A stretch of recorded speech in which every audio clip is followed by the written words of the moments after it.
In a world where 95% of teenagers have access to a smartphone, and 45% say they are online almost constantly. It's not a hypothetical scenario, but the stark reality of our time. The proliferation of smartphones has given teenagers unprecedented access to the digital world, a world where they spend a significant amount of their waking hours. A recent study by the Pew Research Center reveals these startling figures, painting a vivid picture of the extent to which our youth are immersed in the virtual realm. Social media in particular has a profound influence, shaping their perceptions, opinions, and behaviors. As they scroll, comment, like, and share, the lines between the real and online world blur, and a new reality emerges. However, this reality is not without its shadows. The potential harmful effects of such extensive social media usage are becoming increasingly apparent. But what if this constant online presence is causing more harm than good? Take, for instance, the heartbreaking story of Megan Meyer. In the vast world of social media, Megan was just a typical teenager navigating the labyrinth of friendship, self-expression, and identity. But the same platform that offered her a space to connect with others also became a battleground of cruelty and deception. Megan's story began innocuously enough. She formed an online relationship with a person who claimed to be a 16-year-old boy named Josh Evans. This new friend became a beacon of support and understanding in her life, but the tentacles of cyberbullying were slowly creeping towards her. Josh Evans was not real. This fictional character was created by adults, neighbors of Megan, who used this persona to emotionally manipulate and torment her. The reasons behind this cruel act remain as unfathomable as they are heartbreaking.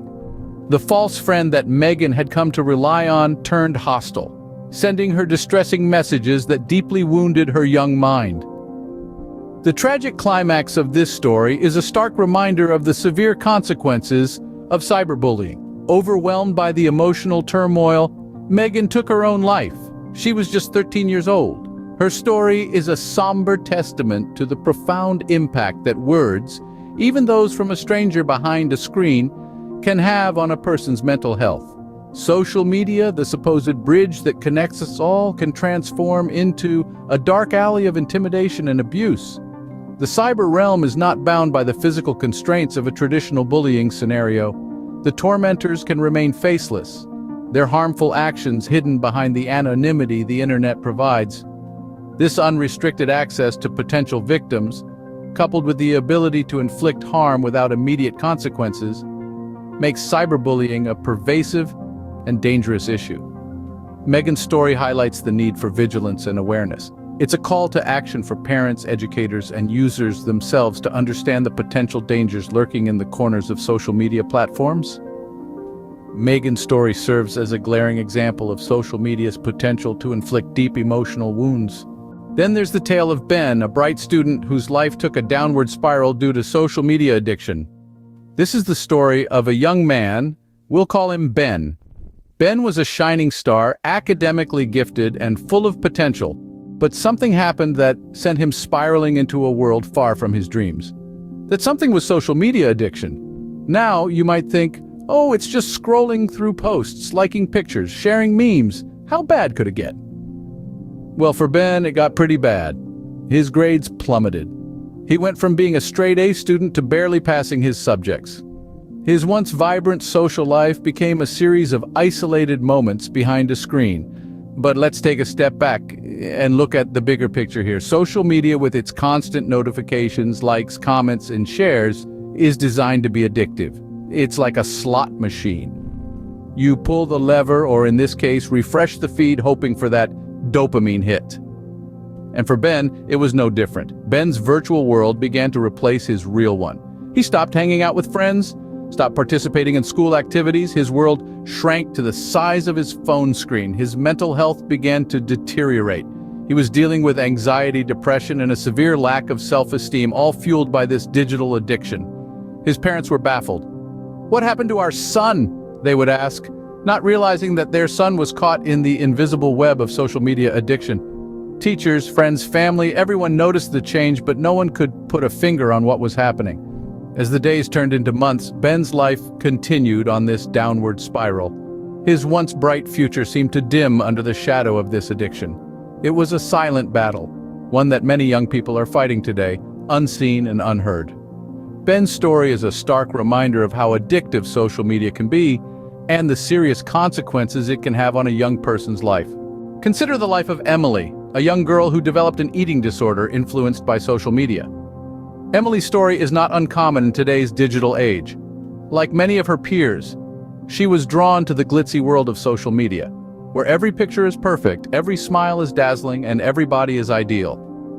But little did she know, this virtual world was about to distort her perception of reality. Emily found herself scrolling through the endless stream of images, each one portraying a standard of beauty that seemed unattainable. Every post, every like, every comment began to shape her perception of what it meant to be beautiful. The more she consumed, the more she compared herself to the filtered, photoshopped images on her screen.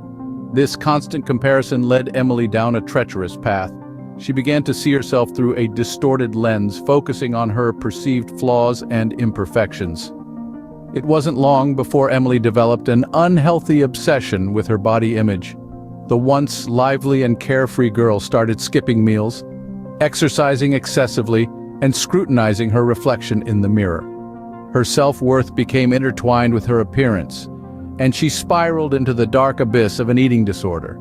This story is a stark reminder of the distorted perception of beauty and self-worth that social media can perpetuate. The unrealistic beauty standards, the filtered snapshots of life, the constant need for validation, they all contribute to a distorted self-image. It's a dangerous game where the stakes are high and the consequences are dire. Emily's case serves as a cautionary tale. It's a wake-up call for us to question the images we consume on a daily basis, to challenge the unrealistic beauty standards, to recognize that our worth is not defined by our appearance, to understand that the images we see on social media are often a distorted reflection of reality. Emily's struggle with self-image is a testament to the distorted reality that social media often presents. Remember, behind the glamorous facade, there's often a distorted self-image, a struggle for acceptance, and a desperate cry for help. Let's not let social media dictate our perception of beauty and self-worth. By now, it is clear that social media can have serious detrimental effects on our youth. We've walked through the unsettling reality of cyberbullying, the addictive nature of these platforms, and the distorted self-image they can foster. The question that remains is, what can we do about it? Let's start with the obvious, limiting screen time. This can be a difficult task, especially for teenagers who have grown up with smartphones and tablets in their hands. However, setting boundaries for social media usage can help to reduce the risk of addiction and the negative impacts that come with it. This might look like setting specific times of the day when devices are put away or limiting the number of hours spent on social media each day. But it's not just about reducing the quantity of time spent online, it's also about improving the quality of that time. Promoting positive online behavior is crucial. This could involve encouraging young people to follow accounts that inspire and uplift them, rather than those that fuel comparison or negativity. It's about teaching them to use social media as a tool for good, to learn, to connect, to create, rather than as a platform for mindless scrolling. Finally, we need to encourage open dialogues about social media usage. Conversations around the dinner table should not just revolve around what happened at school or work, but also what's happening online. Parents, educators, and mentors need to be equipped to guide young people through the challenges of social media, helping them to navigate this digital landscape with discernment and wisdom. This isn't a call to demonize social media. It's a call to acknowledge its potential pitfalls and to actively work towards mitigating them. It's a call to empower our youth with the tools they need to use social media responsibly. It's time to rethink our relationship with social media. For the sake of our youth, we must strive to create a safer and healthier online environment.